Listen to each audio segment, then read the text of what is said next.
Alright, today we're looking at a John Deere LA 130 that is not cranking. Well, it's cranking, it's just not starting. So first things first, let's lift up this hood.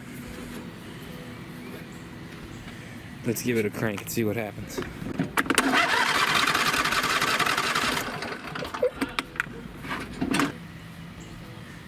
So I was told it ran out of gas and then they filled it back up. I don't know if you can see. The tank is full. When you run a tank to empty, any dirt or trash that has accumulated in the bottom can get into the main fuel line. This can create a blockage that will prevent the fuel filter bowl from filling properly.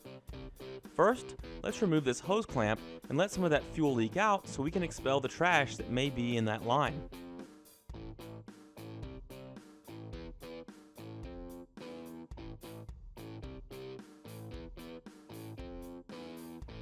See how the fuel flow slows down like that?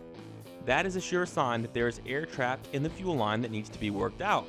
So, first let's tip the fuel line up, wait until gas comes out, then reinstall it to the filter. This video is brought to you by Southern Cologne. I forgot my tripod, so you guys get to watch me struggle with this clamp one-handed.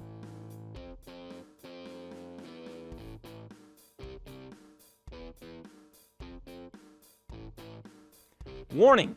This next part is not OSHA approved, but I've been doing this for years. Just blow into the gas tank and try to work the air out of that fuel line.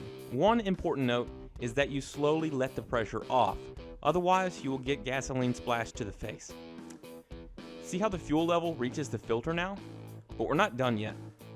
I let off a little bit early because I could feel air leaking out of that line, so I'll give it one more puff while you guys are watching the fuel filter so you can actually see what I'm talking about. Can you see those bubbles coming out? Those air pockets get trapped in the bottom of the fuel tank and the fuel line and will give you a headache when troubleshooting. This will prevent the fuel pump from getting full suction because air can be expanded and compressed, where liquids, like gasoline, tend to retain their volume under pressure.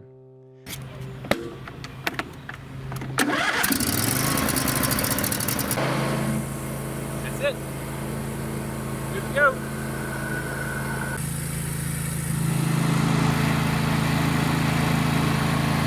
There is one important note here though, which is to listen to your client. I usually start with a spark plug, but they told me it was running fine until they ran out of gas. Then they filled it back up and it would no longer crank. That immediately made me think to check for air in the fuel line. Otherwise I would waste time checking that spark.